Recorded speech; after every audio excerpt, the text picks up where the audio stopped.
Scott Douglas Jacobson is the founder of Insight Publishing and the editor-in-chief of Insight, an independent, interview-based journal. Scott is a research associate at the University of California, Irvine, and a freelance independent journalist with the Canadian Association of Journalists. Scott Jacobson, thank you so much for joining us on Humanism Now. You're welcome. Thank you for having me. It's great. Well, we met a couple of weeks ago as part of your interview series, which you've been doing, conducting interviews with humanists globally that you've met through Humanist International. But it would be great if you could introduce yourself to our listeners and just provide a bit of background of your journey to humanism and how you got involved, particularly humanist journalism. I would say, and I think I've only told Andrew Copson this, my first introduction to humanism was inadvertently probably around the age of 14. It wasn't a book on humanism. It wasn't a humanist. It wasn't a humanist organization. It wasn't the humanist movement. It was simply the values of humanism in a comedic way. And I have to thank the Brits for that. I was in the Walnut Grove Community Library, tiny library attached to a pool, community pool. I walked in there. I forget for what reason. I might have been skipping class probably. And I ended up going to a section for, I think there was DVDs at that time. I remember pulling out one, and it had this very strange looking group of men. And it turns out it was Monty Python live at the Hollywood Bowl. And as it turns out, as Andrew confirmed for me, several of them are humanists. I find a lot of their comedy, which I love, very humanistic in its orientation. It's sort of absurdist, but grounded. And I find that very enjoyable. And so that was probably the first inkling I had of humanism, at least in sort of the global zeitgeist, sort of seeping out from the Brits over to Canada, who we politely asked to let us be independent. So from there, I didn't really come across it in much of high school. In university, I probably had some experience with Model United Nations. So there's probably over 800 or so Model United Nations per year. I took part in a lot of those, both as a delegate and on the not quite secretariat, but more sort of like chairing committees side with World Health Organization, with Security Council, et cetera. And I remember one was a Harvard World one, was probably the third biggest. They have 2,000 to 3,000 delegates. It's a 5-day event. It's an excuse for sort of young and up-and-coming students around the world to both get a lot of practice in a simulation of the United Nations, as well as to have a wonderful, expensive party blowing a lot of money late at night, most nights. And there's tons of events that they plan out. And so usually they have Harvard University followed by a secondary host university of that host country and city. And then they coordinate to make that happen. And that practice of debate, dialogue, cooperation, that's really around the time of the foundation of a lot of the modern organized humanist movement. As we know, with the most recent Amsterdam Declaration 2022, there is more of an acknowledgement of patterns, tendencies in the global history of humanist values popping up. So it is a universalist ethic within that recorded human history. Yet its organized movement just happened to have happened within the last century or so. And with the United Nations, Western world collapsed. People were trying to prevent those sorts of atrocities from happening again. And so, after the collapse of the League of Nations, we had the foundation of the United Nations. And that orientation really fits well with the secular humanist or humanist worldview. And so that kind of practice at those Model United Nations, I found, was sort of a precursor to getting into that.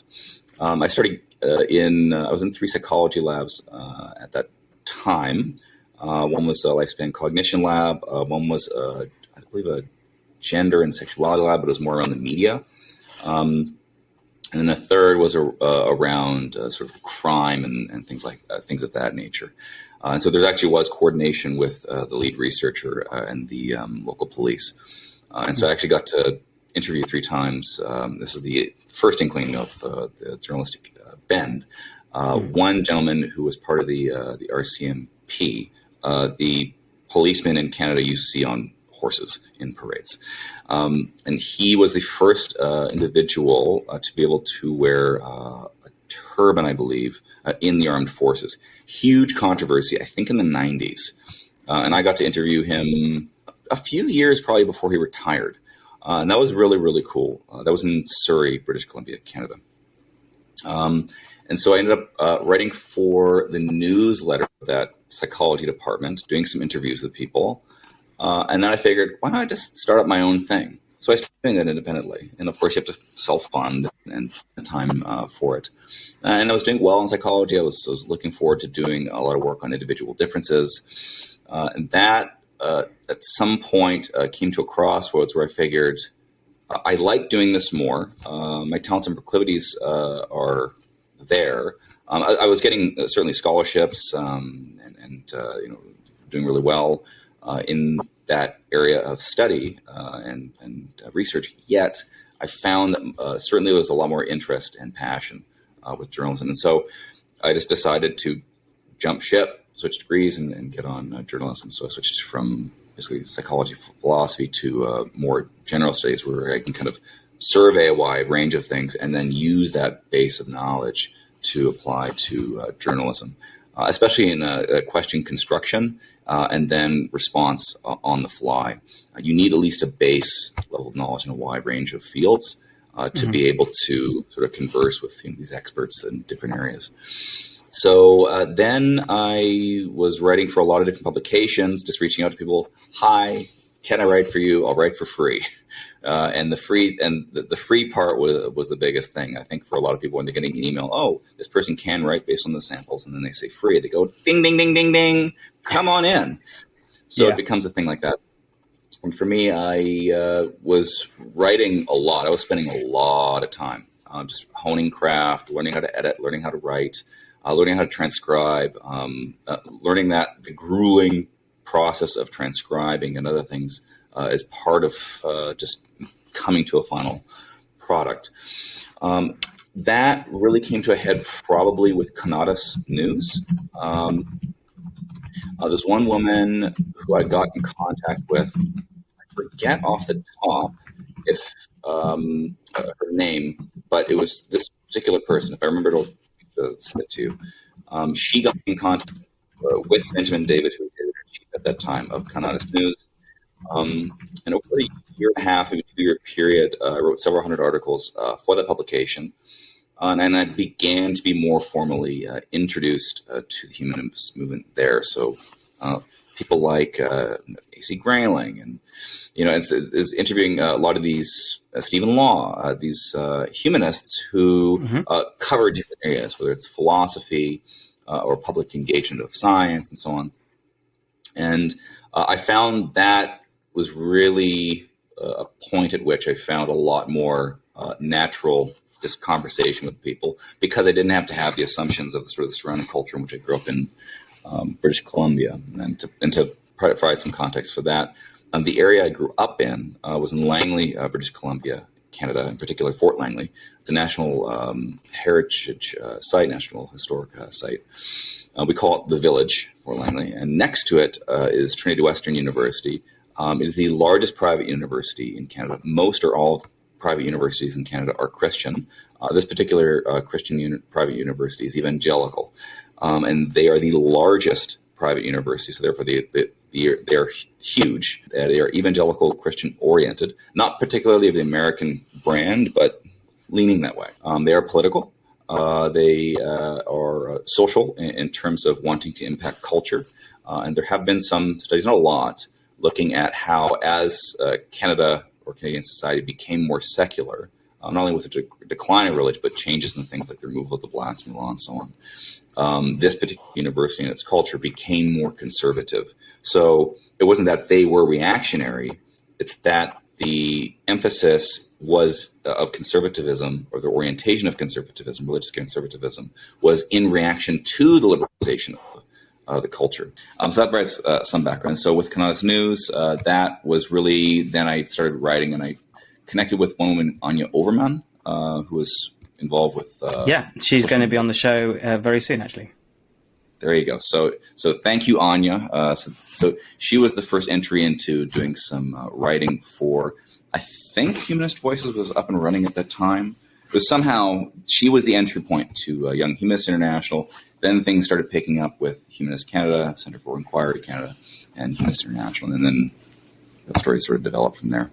You mentioned you've interviewed many experts, many of people who are quite well known in the humanist space and newcomers like myself. What have you learnt, and how has conducting these interviews shaped your views on humanism or your worldview in general through having so many conversations with experts in the field?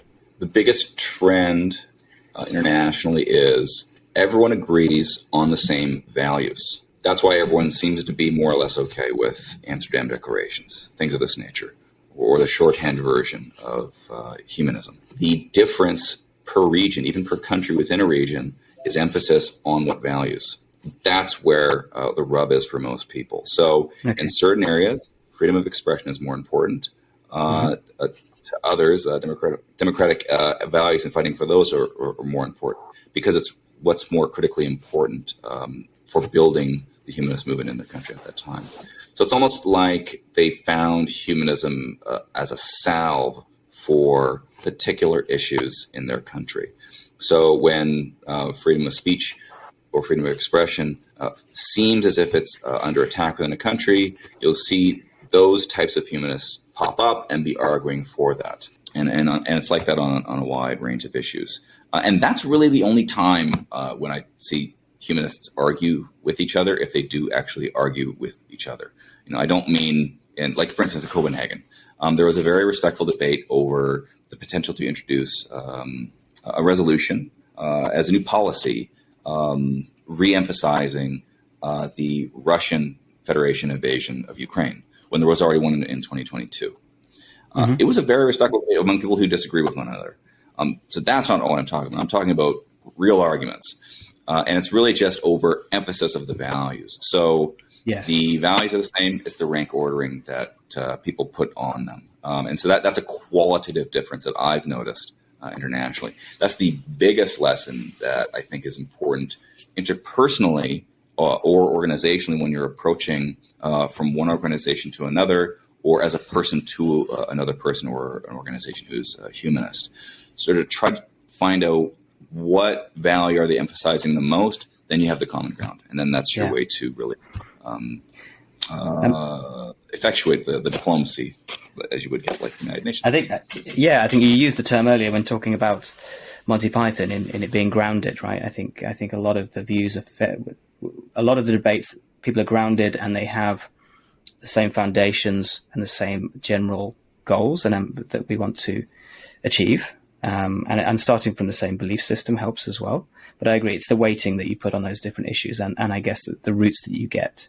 What's the most important issue to address first in order to achieve our sort of mutual goals that we all share. And on the Russia-Ukraine point, I know you spent some time last year reporting in Ukraine. How was that experience, and what is the I guess the humanist movement that you found in the region when you were visiting there?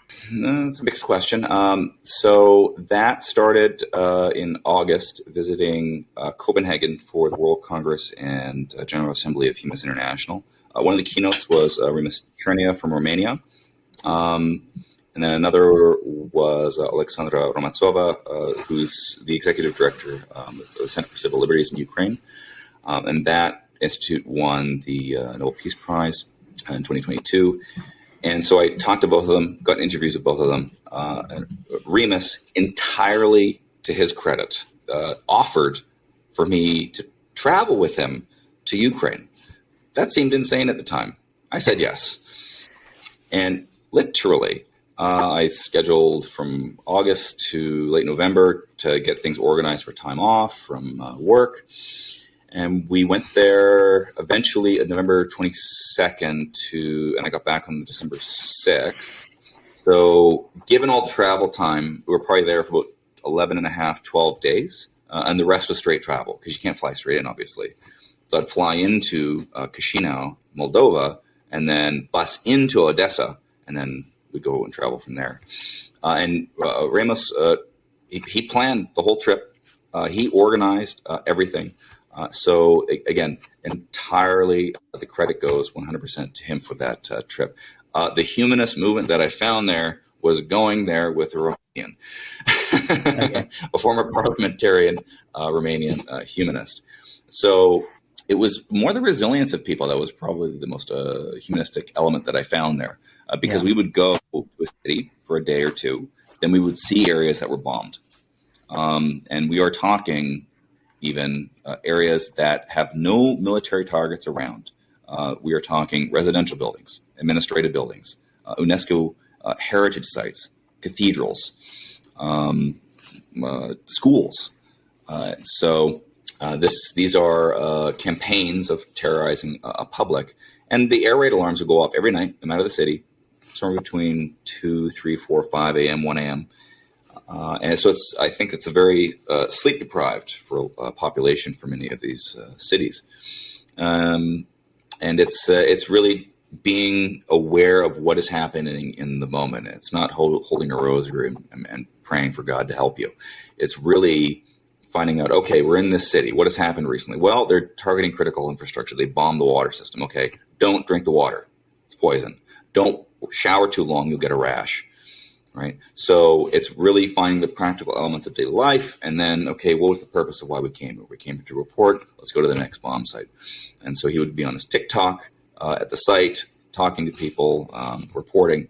And then I would be sort of taking pictures. And then those pictures I would collect for myself for articles I would write later, which are incoming. And he would have those videos that he would use for some of the online stuff. So the elements of humanism that I found in Ukraine were mainly us traveling there and then seeing the resilience of people and things of that nature. I remember in one city, it was like 2 in the morning, air raid alarm goes off. I got into the habit of half asleep, getting up and going to the bathtub like it was going to help, like an earthquake drill or something. And I remember maybe 2 kilometers away, just across the river, maybe 3, boom, boom. And this way, air raid goes off. Okay, we're on the way to the bus station to go to the next city. Our bus trip is at 9:50 a.m. We're walking or dragging our luggage along with us, rolling it along. About 9:30, air raid alarm goes off. We're pretty much at the bus station. We're just looking for our particular bus, and all we hear again is boom, boom, even closer. And the civilians everywhere. We just kind of look at each other. Okay, and then everyone. So people are quite used to this campaign of terror against the public. And the further east you go, the more soldiers you see naturally, because this huge front line that is there. So I think that answered the question on the humanist element there. Yeah, it sounds like that's there's that community spirit, which is keeping everyone getting through in this, as you say, this terror regime. How did that experience change or shape your view on whether humanist groups should be more outspoken or involved, or what the humanist perspective is on international conflicts?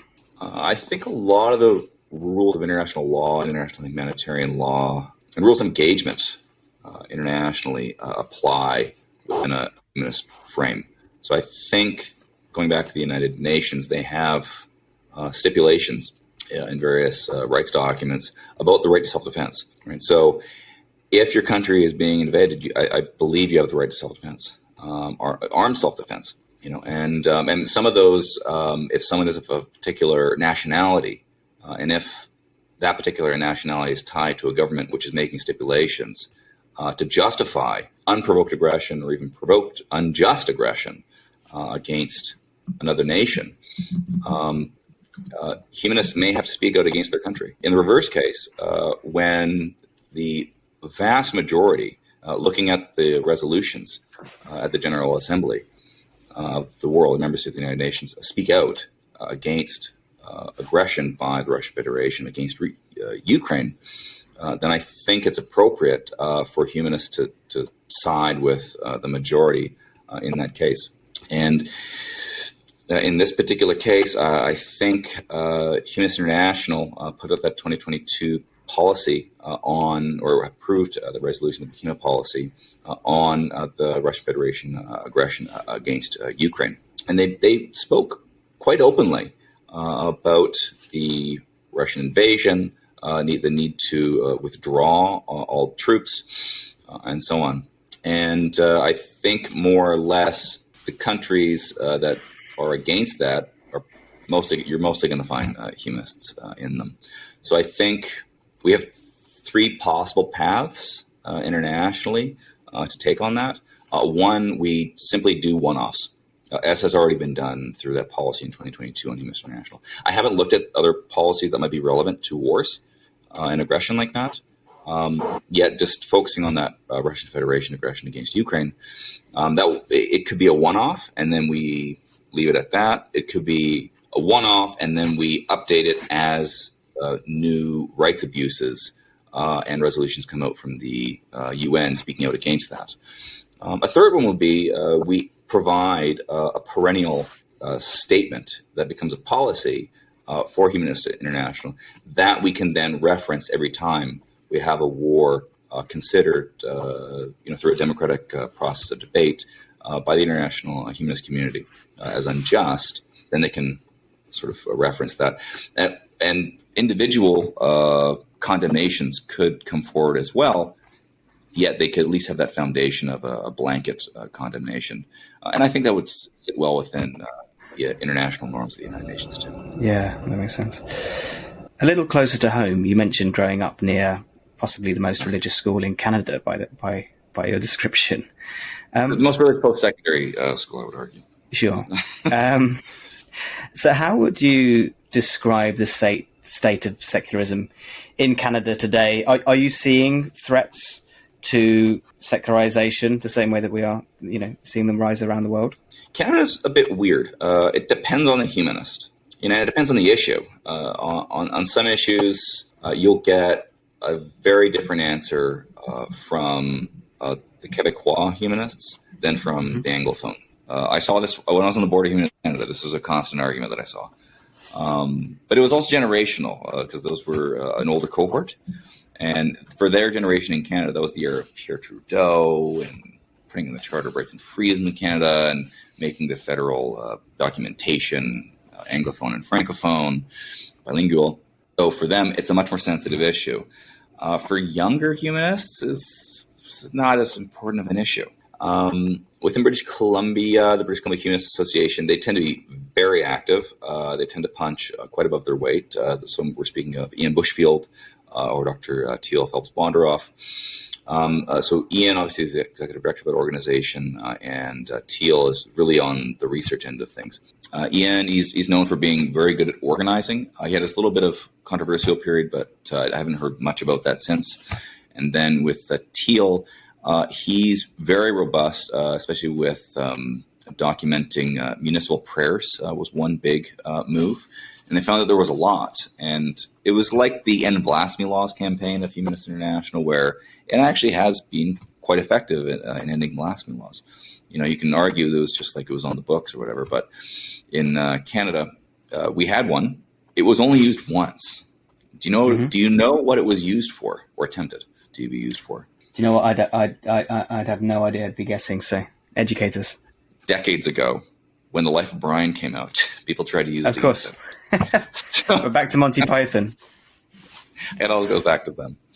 And again, it points out pointing out the absurdity of these laws. Yeah, it's if someone wants to abide by that law, and if they are that religion, go for it. Why does the rest of a society of different religions or a different denomination or no religion have to abide by a religious law? For others who have no religion, it's an imaginary law. It's an imaginary crime. Yet it has real effects. Think of Mubarak Bala. Yeah. Think of Ayaz Nizami in Pakistan. He's been in jail since I was writing for Canonist News. He's one of those cases people don't speak much about. It's a pen name, or Abdul Wahid. He's actually on the listing for the United States Commission on International Religious Freedom. And he's still in jail. I think it was in 2021, in January, maybe January 6th, 7th, or 8th. He got the death penalty. 3 other men got the death penalty. These were the first class of cyber terrorism, because it was an application of blasphemy under terrorism laws in that case. Do we know if they have any right to appeal still in those cases? I don't know enough of the legal setup to know what kind of rights they would have, but I would assume that they would have the ability to do so maybe at international level, maybe with a little pressure. But even with Mubarak Bala, where we had very prominent people and prominent news reporting on it, that pressure still probably wasn't quite enough. However, countries and national leaders hate bad international press, so that kind of push can really help. So these the cases in Canada that was used at one point. So in British Columbia, the Humanist Association, they're certainly on the more center left end of things, and the Québécois, they tend to be more center right. And there are a couple individual people who run an organization that they sort of speak on particular issues and concerns around Islam and Islamism. And then there are some that focus purely on political matters, and they'll bring together a coalition of people actually to put forward appeals to the federal government. So SCS, I forget the name off the top. So it sounds like it's quite structured, it's quite well organized. The sort of there's a robust movement in place. There is. The disagreements organizationally tend to be personality disagreements. Well, that's the same everywhere for sure. Scott, thank you so much for your time. I just have a couple of quick fire questions before we go. Firstly, I'm sure our listeners will want to read everything and hear more from you. Where's the best place to find you or follow you? I would argue I'm publishing more in the Good Men Project right now. So I'd look there and listen to me. I barely do audio interviews. Isn't that terrible? I should do more. I told Leo Igwe, I said, I'm following your lead. And so I started doing more interviews. Well, we have a wonderful podcast named Humanism Now. We heard there. That's a good place to find you. And we'll share your social handles in the podcast description as well. And finally, our usual question just before we go. What's something that you've changed your mind on recently? 2 things. One, sort of practical. I'm transitioning out of working in the equestrian industry. So I live in the horse capital of British Columbia. I decided to do a journalistic project working and writing on that industry because it's very interesting to live here. And it was a very steep learning curve. It's still a very steep learning curve. So I changed my mind on thinking I could get super far in this field. It's definitely not an area of expertise for me in terms of just the how to work with a horse. Yet I can do sort of basic to intermediate tasks. I can be comfortable around a horse, and I'm proud that I made it that far. Intellectually, that international change isn't going to be happening as fast as I would like it to, and there will be significant setbacks, especially through human rights abuse in a lot of areas where it's life or death. It's not about other important issues, but less immediate, like respect for an individual's sense of personal identity and autonomy. It's more just getting people the basic needs that they need to live a dignified, ethical life. Well, and I guess that just highlights the importance of reporting and getting these stories out there, and as you said, publicizing some of these, all of these issues, and keeping the pressure on, and hopefully keep up the great work, Scott. And hopefully we'll see that change happen, hopefully a little bit faster than it has been recently. But thank you for everything that you do, and thank you so much for joining us on Humanism Now.